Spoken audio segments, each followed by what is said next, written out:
উফ, এত খাবার একদিনে খাওয়া যায় নাকি? কোথায় গেলাম, কোথায় এত খাবার খেলাম, চলো ডিটেলস শেয়ার করি। ভোর 4:30 ট্রেনে রওনা দিলাম শিয়ালদার উদ্দেশ্যে। সকালকার ঠান্ডা ঠান্ডা ওয়েদার উপভোগ করতে করতেই পৌঁছে গেলাম শিয়ালদা। এখান থেকে 7:42 ট্রেন ধরে আমরা যাচ্ছি ক্যানিং পৌঁছে গেছি। তার মানে নিশ্চয়ই বুঝতে পারছো আমরা কোথায় এসছি। বাপরে বাপ, স্টেশনে কি ভিড়। আমরা এসছি সুন্দরবন। স্টেশনের বাইরেই অটো নিয়ে দাঁড়িয়েছিল আমাদের বোটের লোক। অটো করে আমাদের সোজা পৌঁছে দিল সোনাখালী ঘাটে। ও হ্যাঁ, এই যে আমরা ক্যানিং স্টেশন থেকে অটোতে করে এখানে এলাম, এই দিন থেকে আবার বাড়ি ফেরার দিন অটো করে ক্যানিং স্টেশন পর্যন্ত পৌঁছে দেওয়ার দায়িত্ব কিন্তু ট্রাভেলসের। আমাদের নিউ বাবা ভোলানাথ বোটে উঠে পড়লাম।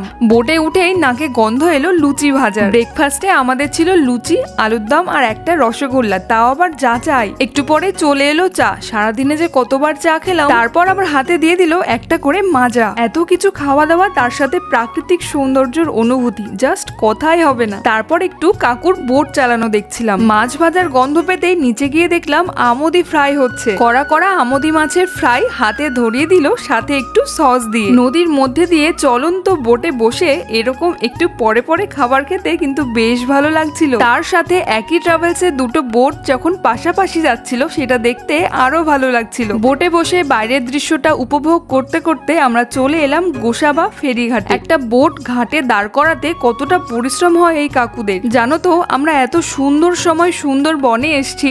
একেই তো হচ্ছে ইলিশ উৎসব, তারপর হচ্ছে ঝিরিঝিরি বৃষ্টি। ঘাটে নেমেই আমরা চলে এলাম হ্যামিল্টন সাহেবের বাংলো দেখতে। এটা প্রায় 100 বছরের পুরনো। এটা এরকম বন্ধই থাকে। দেখেছো কত মানুষের ভিড়। ইলিশ উৎসবের জন্য সবাই চলে এসছে সুন্দরবন। 10 টাকা করে মাথা পিছু টিকিট কেটে ঢুকে পড়লাম রবীন্দ্রনাথ ঠাকুরের বেকন বাংলোতে। শুনেছি রবীন্দ্রনাথ ঠাকুর সুন্দরবন ভিজিট করতে আসার সময় মাত্র একটা রাত কাটিয়েছিলেন এই কাঠের বাংলো। দেখো, এটা কিন্তু নতুন হয়েছে। গোসাবা ফেরিঘাট থেকে লঞ্চে উঠে দেখলাম আমাদের লাঞ্চ রেডি। আর দেরি না করে বসে পড়লাম খেতে। লাঞ্চে ছিল ডাল, আলু উচ্ছে ভাজা, ইলিশ মাছের মাথা দিয়ে পুঁই শাক চচ্চড়ি, অবশ্যই ইলিশ সর্ষে বাটা, আর ছিল পাবদা মাছ। যেহেতু আমরা ইলিশ উৎসবে এসেছি, তাই প্রত্যেক দিনের খাবারে ইলিশ মাছ আছেই। ইলিশ মাছ বা পাবদা মাছ বাড়িতে তো অবশ্যই আমরা খাই, কিন্তু এরকম চলন্ত বোটে বসে এত সুন্দর প্রাকৃতিক দৃশ্য অনুভব করতে করতে খাওয়ার মজাই আলাদা। শেষ পাতে ছিল চাটনি আর পাঁপড়। খাবার খাওয়ার পর ঠান্ডা হাওয়া খেতে খেতে ঘুম পেয়ে যাচ্ছিল।